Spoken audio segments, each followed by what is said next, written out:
Om Shanti. First of all, today I will take up the blessing, and in the blessing, Baba today says that Baba is asking us to be a donor. So, Baba is saying that you should be a giver, a donor, okay? And Baba has asked us that, whenever you are with weak souls, because everybody around you is weak, so what do you have to donate to them? Knowledge, virtues, and powers. And Baba says that you can donate knowledge, virtues, and powers to other souls, but how do you do that? That's the question. Now you see that Baba is giving us knowledge, virtues, and powers. First thing is, you cannot donate something that you yourself don't have. Okay, so now one thing is knowledge, another thing is being an embodiment of that knowledge. In Hindi we say Gyan and Gyan Swarup. Okay, now you see that maybe somebody has the knowledge. Let's take this piece of knowledge that Baba says that you must always, whenever you take a decision, you must discern the beginning, middle, and end of that decision. Okay, so Baba has told us this knowledge. Let's take the example of this piece of knowledge, that whenever you do an action and an action is preceded by a decision, so you take a decision to act in a certain way, then you must gauge what is the beginning, middle, and end of this decision, of this choice, and only then decide. What does it mean by gauging the beginning, middle, and end of the decision? So let's take the example of, you have a bad throat and then somebody is offering you ice cream, okay, and you love ice cream. Okay, so then as soon as you see the ice cream, you're tempted to have it. So your feelings are saying that have it, whatever happens, we'll see. But you know that your voice is precious, your throat is precious, and it's necessary that you stay well, your health is important. So you are not just guided by your, that instinctive desire to have that ice cream, but you can see that, okay, right now I'm tempted to do that, but then what will be the end of it? So I might fall sick. So then you make a decision based on your long-term understanding of what this action entails. And in the present, you are able to, stop yourself from indulging in that whiff of desire, because you have gauged that this is not going to end well. Okay, so, when you have already gauged that something is not going to end well, then you are not driven by your emotions which are asking you to engage anyway, but you are driven by that understanding that in the long run, this is not going to end well. So this is knowledgeful stage. So this is just, I have given you one example of one point of knowledge, which when you apply, what it looks like in action, right? So now we are listening to knowledge every day. So we have listened to the implications of being soul conscious, being in the awareness that I'm Baba's child, and many things. Now, when you want to be a donor of knowledge, it is important that you are a swarup of knowledge, you are an embodiment of knowledge. And when you are donating virtues let's say the virtue of patience.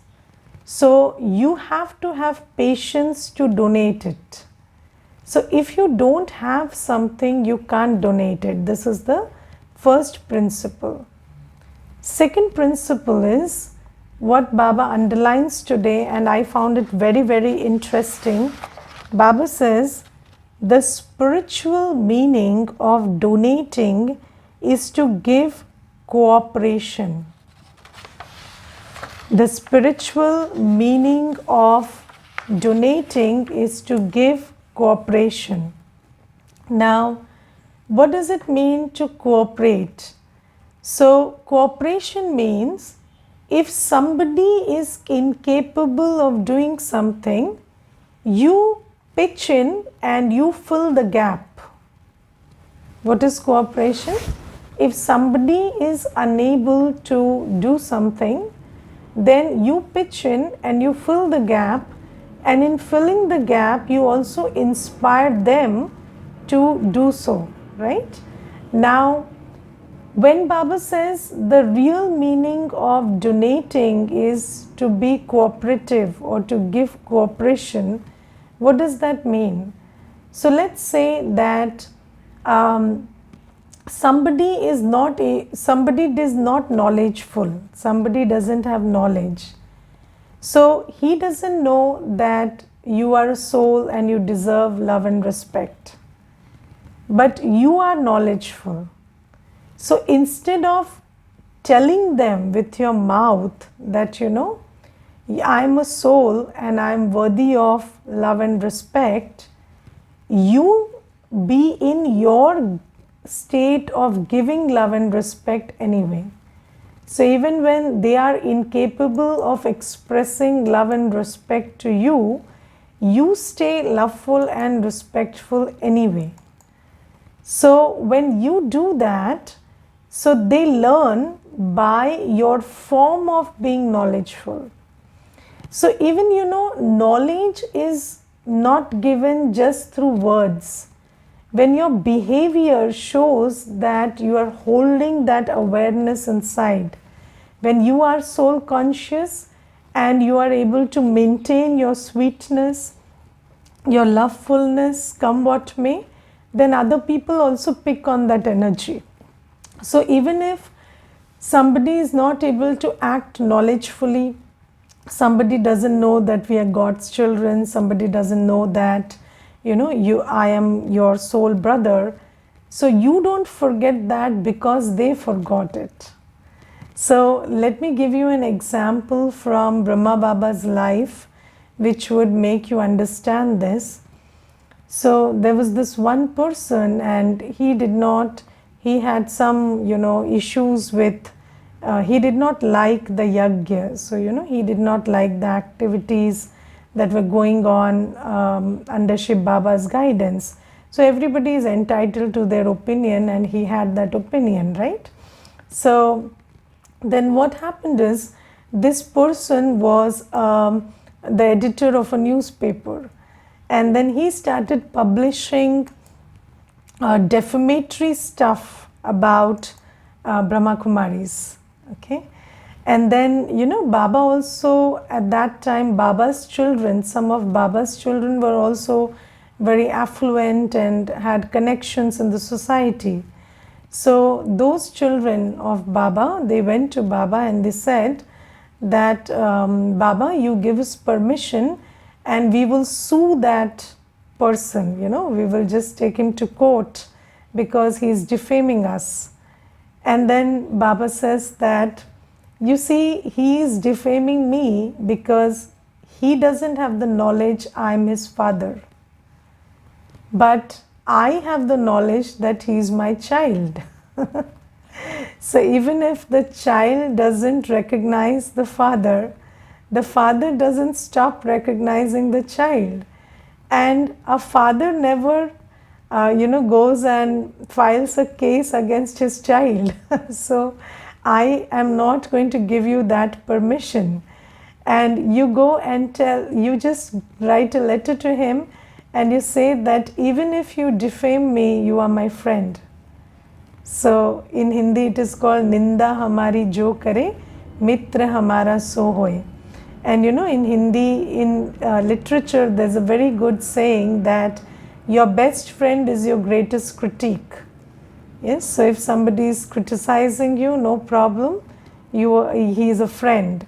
So Baba just asked the children to go and convey this to that fellow soul, fellow brother. And then that brother eventually came to his senses and he understood that this is Baba's task going on. So this is one example of what it really means to donate knowledge. So, just by saying we are brother souls, so we have been saying this for so long, yes? Hindi chini bhai bhai, this has gone on for so long. But have we become brothers by just saying? So Baba says, if you can maintain your brotherly attitude despite the other soul behaving however they are behaving, that means that you are able to stay knowledgeful despite their behavior. And knowledge is knowledgeful action. So action not based on what you see, what you hear, or how you feel, but no action based on what you know. So, we know much more than what we can see here right now. So I understand that if somebody is behaving badly, they come from a weak place. At least I know that much.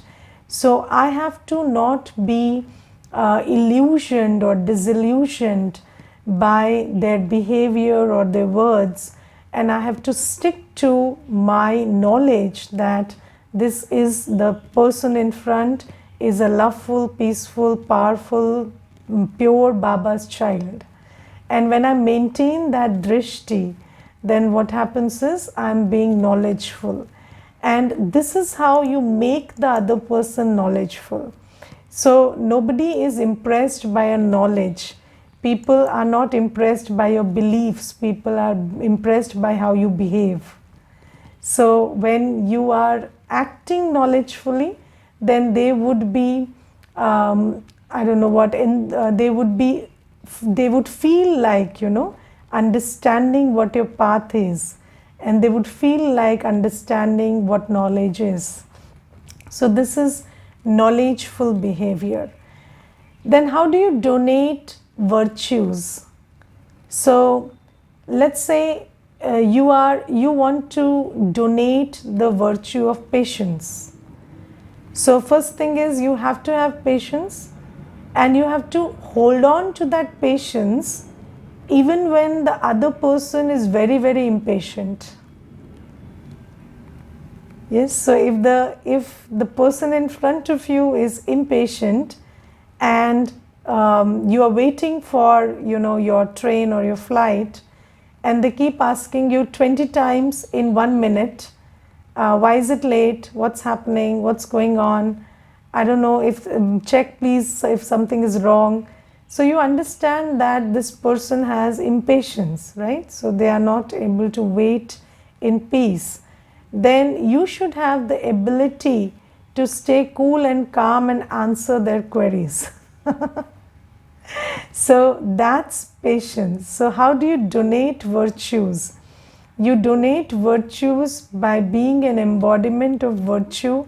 And when you keep calm and you keep in that calmness, in that peace, you are answering their queries, then you automatically make them peaceful, don't you? So obviously they will also become an embodiment of that patience. And gradually, slowly in their life, when they look back, they will also take this virtue from you. So, I will tell you one thing. There is this, I have this relative, and she's she's one of my chacha bua something. So, she's one distant relative. And then her daughter-in-law, she doesn't do anything in the house normally. So it's that lady, the mother-in-law, who takes care of everything that's going on in the house. But once I went there and the mother-in-law was absent, and I saw that daughter-in-law do everything that the mother-in-law used to do. So, she woke up at 5, and then she took bath, and then she did the puja, and then she cooked breakfast, and then she mopped that whole surface of the kitchen clean. She did everything. And I had never seen her do this stuff when the mother-in-law was present. And then, I asked her, so this is so not you. I have never seen you wake up at 5, or I've never seen you, clean the surface of the, slab, or I've never seen you do these things. So I've never seen you do puja also. How are you doing this? So she said, you see that my mother-in-law does it always, and now that she's not there, I know that this house has to be treated like this. So there has to be, if she is treating it like this, so I don't mind, I just take the service. But now that she's not there, I feel that it's so wrong for me to not pitch in and not do the same thing. So do you understand that just by being yourself, so just by being her disciplined self or her dedicated self, her mother-in-law has taught her discipline and dedication. And even if she is not doing it in her presence, she is doing it in her absence. So that was very beautiful for me. And this is why when you are always conducting yourself in virtuously, and when you're always conducting yourself and you're in such a manner that your virtues are creating the fragrance around you and they're reflected in your actions, then other people are picking on it. And maybe in your presence sometimes they won't do the same thing, but in your absence, in your remembrance, they would do that. So this is something. And then the third thing is powers. So, you cannot, so there is this one saying, very beautiful saying, never in the history of calm down has anybody calmed down by being asked to calm down. So when you are asked to calm down, you don't calm down. So powers, let's say the power to tolerate, so, or the power to face, or any such power. So sometimes, you don't have the power, but you're trying to give that power to the other. So I will give you one example. So there was this little kid and her mother, and they came to the center, and the mother said that the kid is very affected by what's going on in the school. So I said, what's going on in the school? So she said there are some children in his class who are bullying, in her class, who are bullying her. So that girl is being bullied by her classmates. So I said, okay. And then I said, what did you tell her? So we said, see, you tolerate a little and it's okay, we are complaining to the administration. But you see, it's a big deal. She cannot put up with it. So I said that if you are thinking it's a big deal and saying it's a small deal, deal with it, she's getting the message that it's a big deal and I can't deal with it. So if you yourself are not able to accommodate the fact that when other children are around, then they are behaving in a certain manner and your child is uncomfortable, then how can your child be comfortable in that situation? So first thing is, you gauge the situation and you create a state of mind regarding that. So you gauge the situation. If it is really something to be worried about, then you take it up with the administration or do whatever is needful.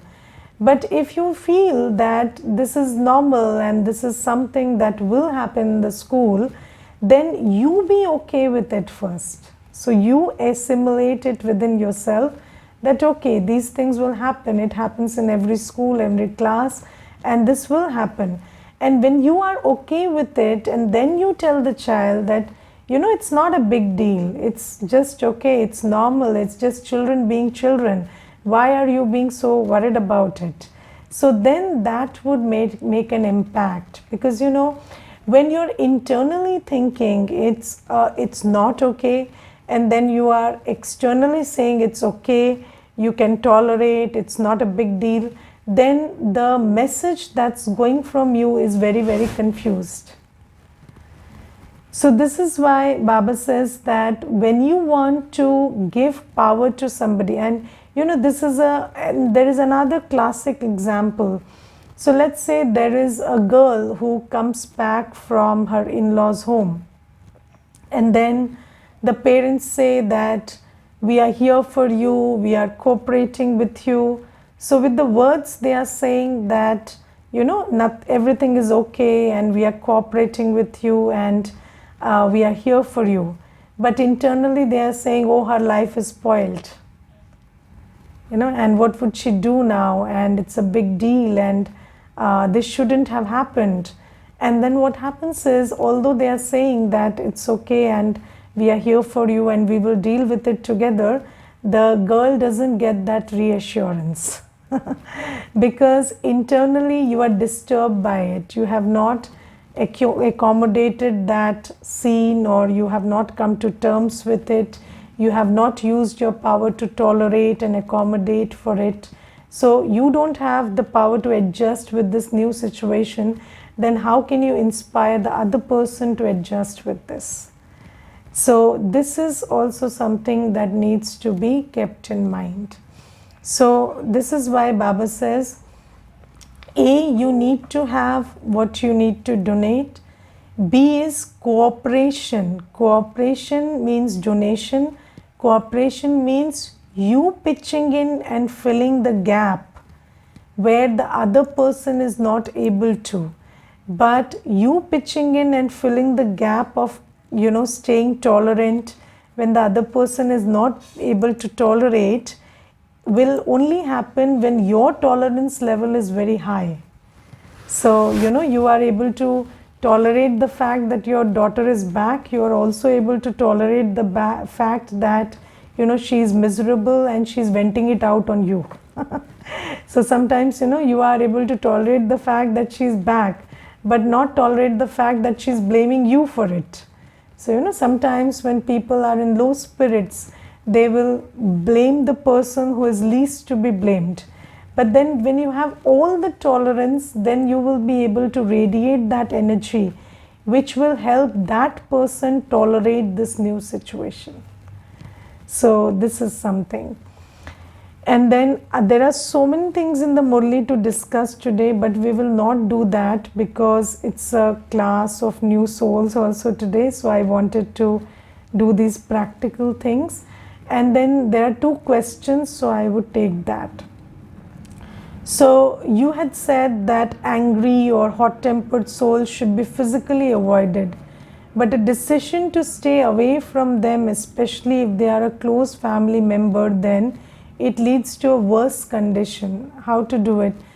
I don't know how that decision leads to a worse condition. Would you like to explain if possible? Because if somebody is throwing tantrums and getting angry and you are just avoiding, how is that?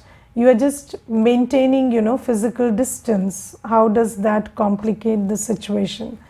That they get angrier, it's okay. So they will get angrier until they stop getting angry.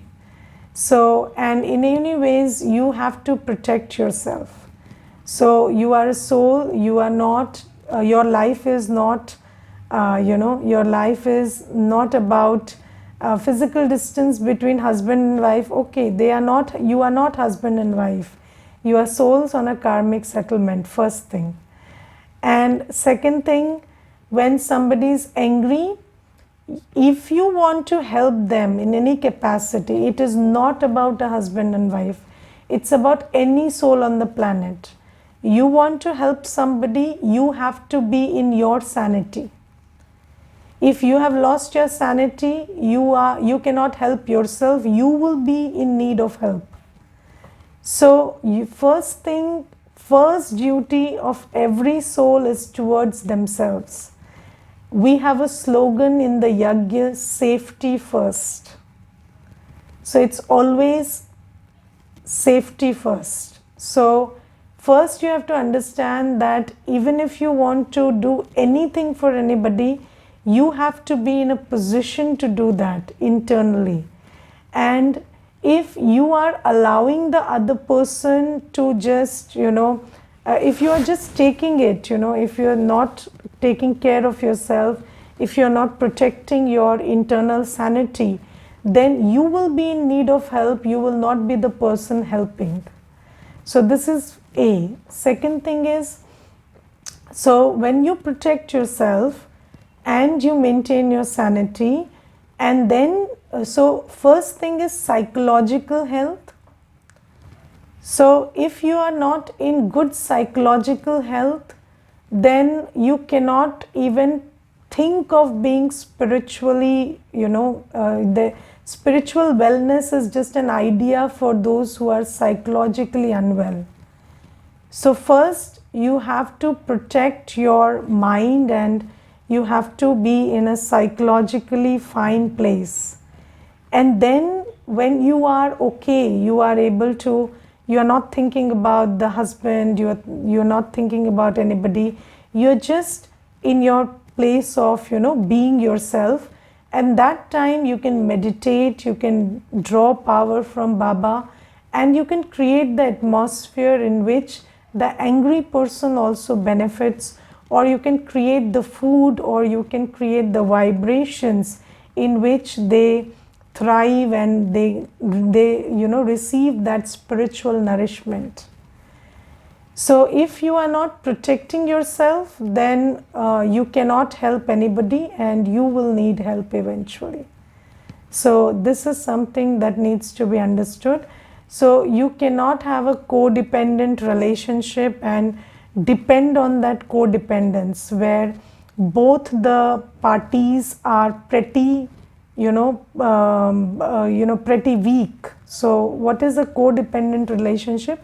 A codependent relationship is when the two participants in the relationship are both weak and they are trying to hide their weakness in the name of, I'm doing things for you. So let me give you an example. There is this mother and son, and the mother is full of attachment and the son is an alcoholic. And the mother is feeding the alcoholic and feeding his alcoholism, saying that it is my love that is driving me. And the son is feeding off on her attachment and taking advantage of that attachment and continuing to be an alcoholic. But in this situation, we can't say that just the son is piling on the mother, but the mother is also gratifying her sense of attachment from the son. So unless and until the mother overcomes her attachment, she will not be able to help the alcoholic. But in the pretext of the attachment, she is just increasing his alcoholism and making his situation worse. So sometimes, you think that as a wife or as a spouse or as a child, your duty is to be the recipient of anger. So, we say that who else will he shout at? So let him shout at me. But when you become that doormat, you are actually increasing his capacity to be angry. And then he is suffering more and more because of that anger. So there are narcissists who don't let you be, leave him. If you have figured that much out, then you leave him. It's okay. So you must understand that, and see, all this I am saying when you think you are not in a position to help that person, if you are able to maintain your sanity and create that vibrations and create that atmosphere in which the other soul will be healed and helped, then you can stay there and take this as your seva. Because anyways, what is Baba saying us? Baba is saying, be in your power and serve the disempowered. That is what, right? But the thing is, you have to protect yourself from that which you think is right now more powerful than you. And then you have to practice spiritual power so that you can be more powerful than it and heal it. So this is the equation. It's not like you have to keep running away from all weak souls. But right now, if you are weak, you have to protect yourself. And when you feel strong enough, you feel that, okay, I'm spiritually in my power and I'm stable and I'm in my higher state of consciousness, and I can actually help the person by cooking food in Baba's remembrance or creating that atmosphere or behaving knowledgefully, then you do that. So I'm not suggesting you to leave because you are in trouble, but because you are saying that it's difficult for you to handle. So then right now it's a good idea to take a break and then work on yourself. And if you keep making this an excuse that because of that person I'm not able to, and if you cannot take a physical break, at least take a mental break. Just don't bring it to your awareness that this is my husband and my responsibility. Just forget this for some time. Just be soul conscious. Focus on yourself. Even if it's not possible for you to take a physical break, take a mental break and focus on yourself. And when you have drawn in power from Baba, then probably you will be able to help him also.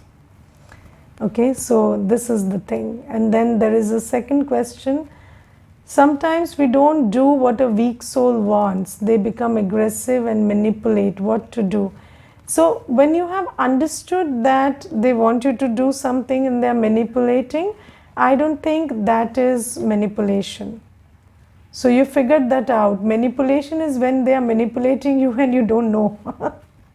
So you don't give in to the manipulation. So a lie is not a lie when you know the other person is lying. So if the other person is lying and you know that it's a lie, then you just don't give in to that lie. It's as simple as that. Okay. I was loving and positive for 30 years but can't do now, so it's okay. You have the right to make that decision. If you don't think that you want to continue, take a break. Even if it's not like you're ending something, but taking a break is not a bad idea. If you can afford to take a break, financially, physically, emotionally, every which way, because sometimes you don't have the emotional strength to take a break. So you have to first gauge whether you can afford to take a break and then take a break. And if you cannot afford to take a break right now, focus on affording to take a break. But just don't focus on that person right now. Focus on creating that affordability to take a break. And when you're able to create that affordability, then do it. So in any case, in short, keep this spiritual practice ongoing and then slowly, gradually take decisions about how you want to operate with that person. Okay, so this is this.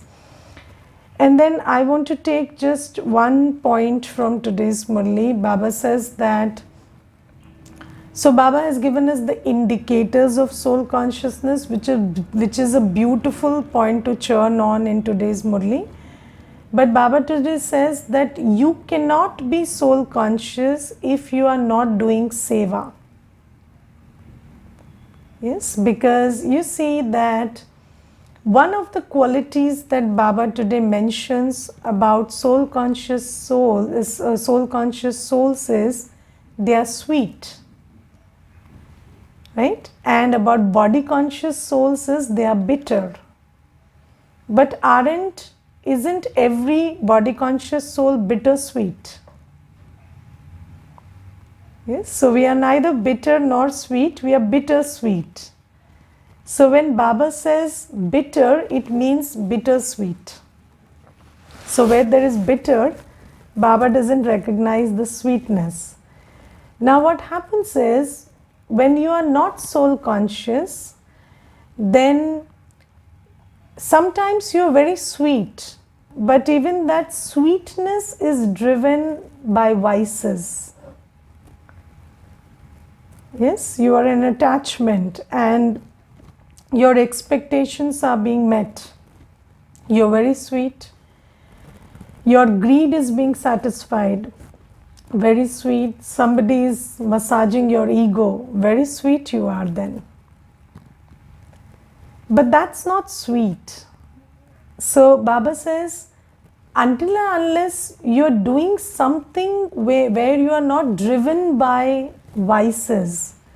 So in all our current relationships and work and everything, we are driven by vices.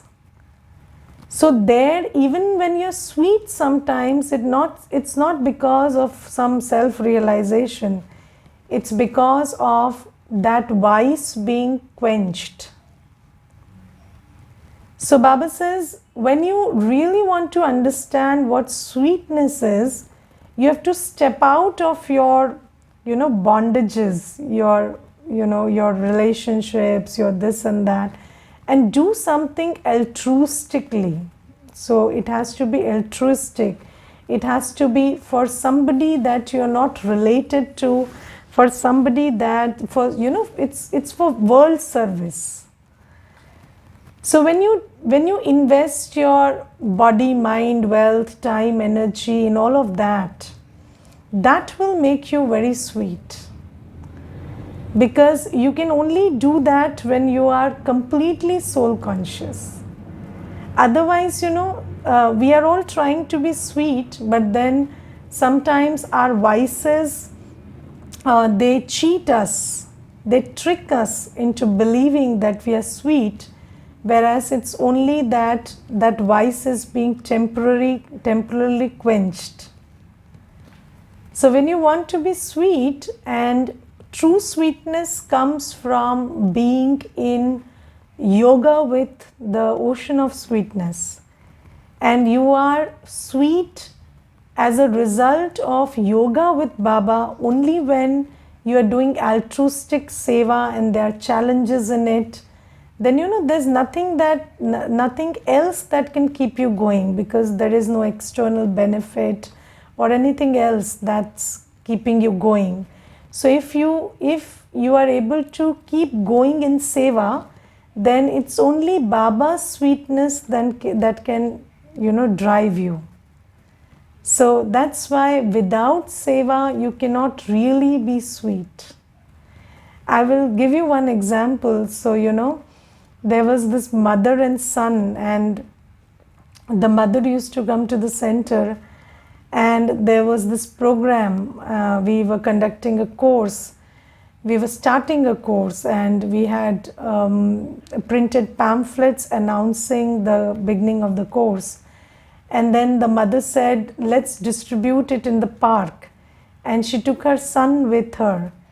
And then, the son was very happy that I'm doing seva. And the first person he met and handed over the pamphlet to, he just caressed the face of the son.